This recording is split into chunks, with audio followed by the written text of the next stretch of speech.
Hi, my name's Glenn Smith and I'm with GarageImprovements.com, and today we're preparing to install James Hardie siding.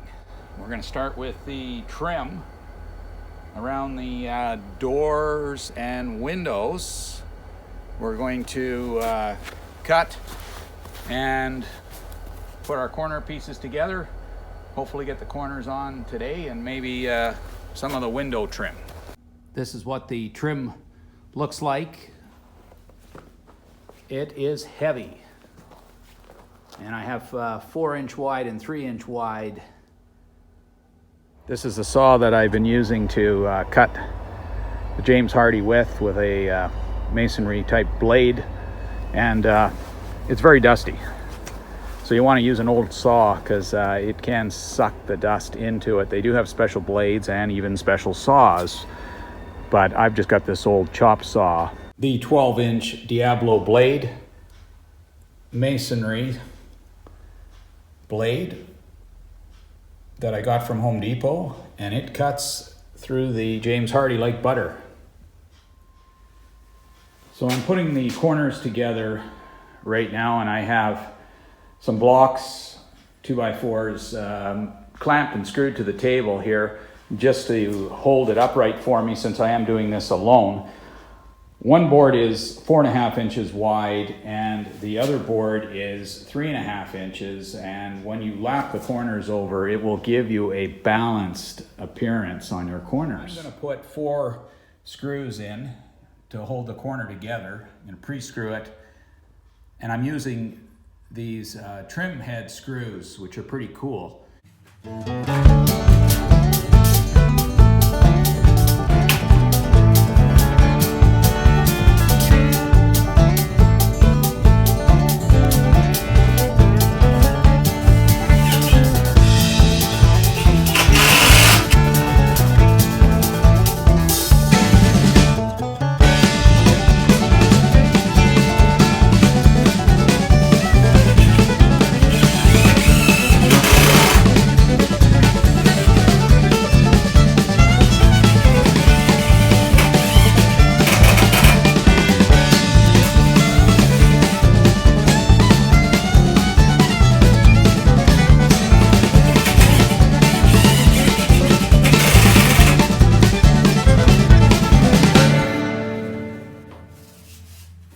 So you can just see how inconspicuous that screw head is compared to a standard screw. Now I'm just going to go ahead and fill these up, with a little bit of this caulking.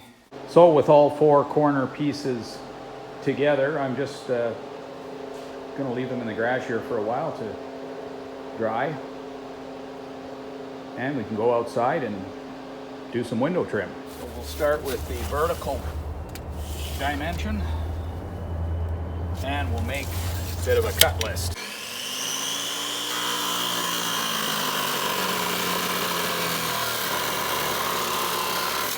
attach the corner units to the garage, I'm using aluminum flashing, stapling these tabs to the inside of both sides so that I can avoid unnecessary nail holes.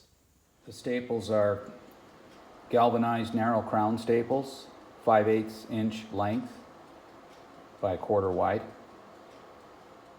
The aluminum flashing isn't very thick, so I folded it in half, and then I used 5 staples to attach it to the inside of the trim.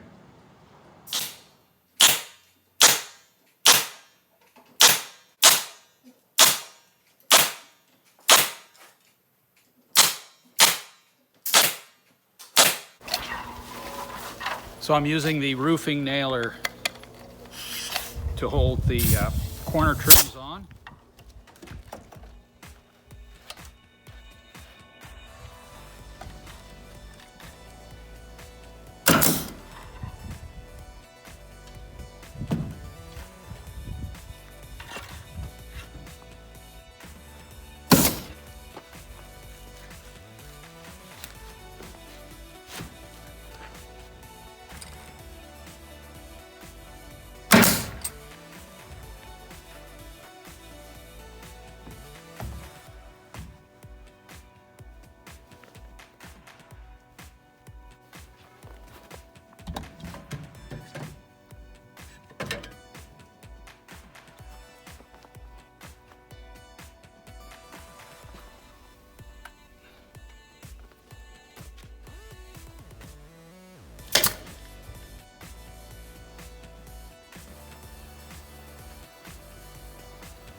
So that does it for the James Hardie trim. So with that done, we are now ready for the next step, which is to install the siding itself.